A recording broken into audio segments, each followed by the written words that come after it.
আসসালামু আলাইকুম সুপ্রিয় দর্শকবৃন্দ, আমরা ফিজিওথেরাপির কতিপয় ভুল ধারণা সম্বন্ধে আজকে আলোচনা করব। অনেকেই মনে করেন ফিজিওথেরাপি মানেই ম্যাসাজ অথবা ব্যায়াম।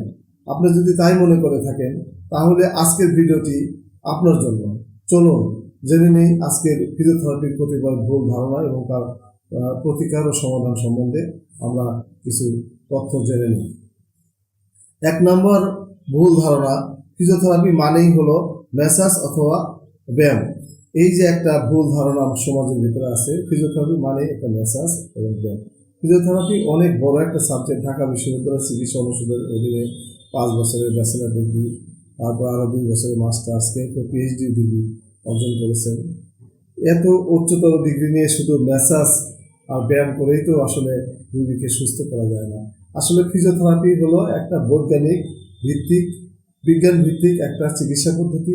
এখানে বিভিন্ন ধরনের manual therapy, manipulation therapy, McKenzie approach, Bobath approach এবং ডিফারেন্ট টাইপ থেরাপিউটিক এক্সারসাইজ এবং মডেলাইটিস, ইলেকট্রোথেরাপি মডেলাইটিস ইউজ করে কিন্তু আমরা ফিজিওথেরাপির চিকিৎসা সেবা দিয়ে থাকি। প্রথমে একজন রোগীকে অ্যাসেসমেন্ট করতে হয়, তার রোগ নির্ণয় করতে হয়, তারপরে একজন বিশেষজ্ঞ ফিজিওথেরাপিস্ট তার চিকিৎসা প্ল্যান তৈরি করেন এবং তার উপর ভিত্তি করে চিকিৎসা সেবা দেওয়া হয়। মানে এই ভুল ধারণা যদি আমরা নিয়ে থাকি, পোষণ করে থাকি, তাহলে কিন্তু রোগী চিকিৎসা নেবে না। সে বাসায় বসেই দেখবে যে হয়তো তার কাজের মানুষ বা তার অন্য আত্মীয় স্বজনকে দিয়ে সে ম্যাসাজ করে নেবে এবং এটাকেই সে মনে করবে ফিজিওথেরাপি। এর ফলে কি হচ্ছে, রোগী মারাত্মক ধরনের ক্ষতি হচ্ছে। আমরা লক্ষ্য করি রোড ট্রাফিক অ্যাক্সিডেন্ট রোগী অর্থোপেডিক সার্জন বা ডাক্তার সাহেবরা অপারেশন করে দিয়েছেন, তারপর তাকে ইমোবিলাইজেশন করছে। দেখা গেল যে 28 দিন পরে বা আরও কিছুদিন পরে যখন ইমোবিলাইজ খোলা হলো, তখন সেই পেশেন্টটার রিস্ট্রিকশন হয়ে গেছে, তার জয়েন্টগুলো স্টিফ হয়ে গেছে এবং সে রোগী হাঁটতে পারে না। তাকে যদি বলা হতো সঠিক ফিজিওথেরাপি চিকিৎসা নেওয়ার জন্য একজন বিশেষজ্ঞ ফিজিওথেরাপিস্টের কাছে রেফার করা হতো, তাহলে কিন্তু তার এই জটিলতা থেকে সে মুক্তি পেত। কাজেই ফিজিওথেরাপি শুধু ম্যাসেজ আর ব্যায়াম নয়, এটা একটা বিজ্ঞান ভিত্তিক চিকিৎসা পদ্ধতি। আপনি আপনার প্রয়োজনে একজন বিশেষজ্ঞ ফিজিওথেরাপি চিকিৎসকের শরণাপন্ন হন। দ্বিতীয় ভুল ধারণা হলো ফিজিওথেরাপি কি শুধু বয়স্ক রোগীদের জন্য? আসলে তা নয়। বয়স্ক রোগী না, আমাদের জন্ম থেকে মৃত্যু পর্যন্ত ফিজিওথেরাপি চিকিৎসা প্রয়োজন পড়ে। আমরা পেডিয়াট্রিক ফিজিওথেরাপি দিয়ে থাকি, নিউরোলজি ফিজিওথেরাপি দিয়ে থাকি, গাইনোকোলজিক্যাল ফিজিওথেরাপি দিয়ে থাকি, অর্থোপেডিক্স ফিজিওথেরাপি, তারপর sports physiotherapy, different type physiotherapy চিকিৎসা কিন্তু রয়েছে। এখানে একটা বিশাল সাবজেক্ট, অর্থাৎ আপনার সাবজেক্ট অনুযায়ী যে সমস্ত রোগগুলো আছে সেই রোগের উপরেই আপনার চিকিৎসা শুরু হয়। সেটা একজন শিশু হইতে পারে, একজন বৃদ্ধ হইতে পারে, একজন বয়স্ক হইতে পারে, তরুণ হইতে পারে, যে কোনো বয়সে কিন্তু ফিজিওথেরাপি প্রয়োজন।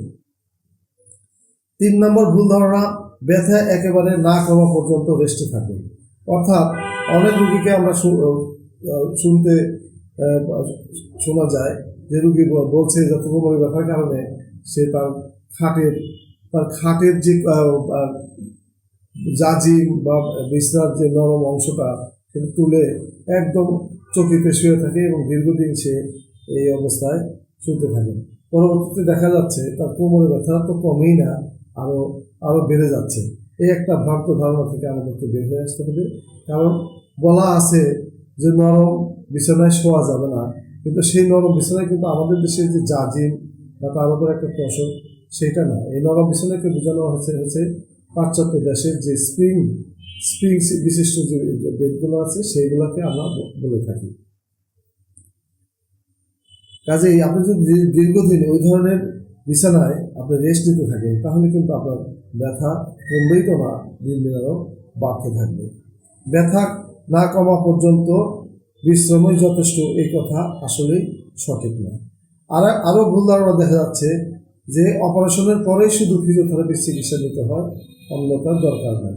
আসলে তো তা নয়। আপনার ঘাড়ে ব্যথা, কোমরে ব্যথা, হাঁটুর ব্যথা, আপনি যদি বিনা অপারেশনে ফিজিওথেরাপির মাধ্যমে চিকিৎসা করতে পারেন এবং ভালো থাকেন, তাহলে তো আপনার অপারেশনের দরকারই পড়ে না।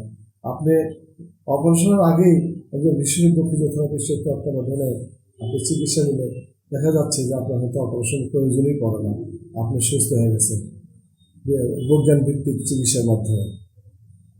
আরও কিছু ভ্রান্ত ধারণা দেখা যাচ্ছে, ফিজিওথেরাপি দরকার ব্যথা কমে গেলে আর ফিজিওথেরাপির চিকিৎসা করার দরকার নাই। আসলে তা নয়, বিশেষজ্ঞ ফিজিওথেরাপির তত্ত্বাবধানে তার প্রেসক্রিপশন অনুযায়ী অর্থাৎ ডায়াগনোসিস অনুযায়ী যেই যেই ডোসিমেট্রি মেনটেন করা হয়, অর্থাৎ আপনাকে যদি 21 দিন ফিজিওথেরাপি দেওয়ার জন্য বলা হয়, আপনি ঠিক সেটাই নেবেন। উদাহরণস্বরূপ বলা যেতে পারে যে আপনার যদি দীর্ঘদিনের কোমর ব্যথা থাকে, সেখানে প্যারাস্পাইনাল মাসল স্পাজম হয়ে থাকে, নার্ভ রুট ইনফ্লামেশন হয়ে থাকে, সেই জায়গায় কিন্তু শর্ট ওয়েভ ডায়াথেরাপি বা আমাদের অনেক ইলেকট্রোথেরাপি দিয়ে থাকি। এটা হিলিং হতে এবং এইটা পুরোপুরি ভালো হতে কিন্তু 28 দিন সময় লাগে।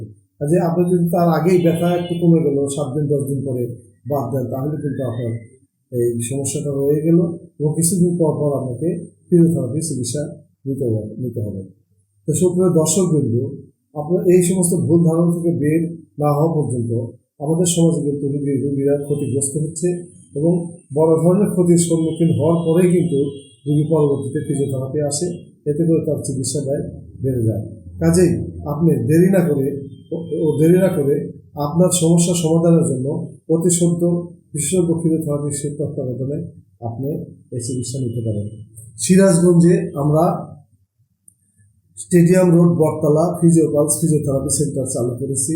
এখানে বিশেষজ্ঞ ফিজিওথেরাপিস্টের তত্ত্বাবধানে এই চিকিৎসা সেবা দেওয়া হয়। আমি Mohammad Akhtar Hossain, physiotherapy and rehabilitation বিশেষজ্ঞ চিকিৎসক। আমি Dhaka institute of health technology physiotherapy ডিপার্টমেন্টের ডেপুটি কোর্স কোঅর্ডিনেটর হিসেবে কর্মরত ছিলাম। দীর্ঘদিন সরকারি চাকরির পরে অবসর গ্রহণ করে আমি আমার নিজ গ্রামে প্রত্যেক সম্পত্তির উপরে আমবাড়িয়া বেলকুচিতে আক্তার কমিউনিটি বেসড একটি রিহ্যাব সেন্টার স্থাপন করেছি এবং প্রান্তিক জনগোষ্ঠীর স্বাস্থ্যসেবা সেখানে দিয়ে যাচ্ছি। তার পাশাপাশি সিরাজগঞ্জ শহরেও স্টেডিয়াম রোড বটতলায় ফিজিওপালস এই প্রতিষ্ঠানটা চালু হয়েছে। আপনার প্রয়োজনে আজই যোগাযোগ করুন। Physiopulse advance physiotherapy centre, stadium road, Sirajganj. ধন্যবাদ।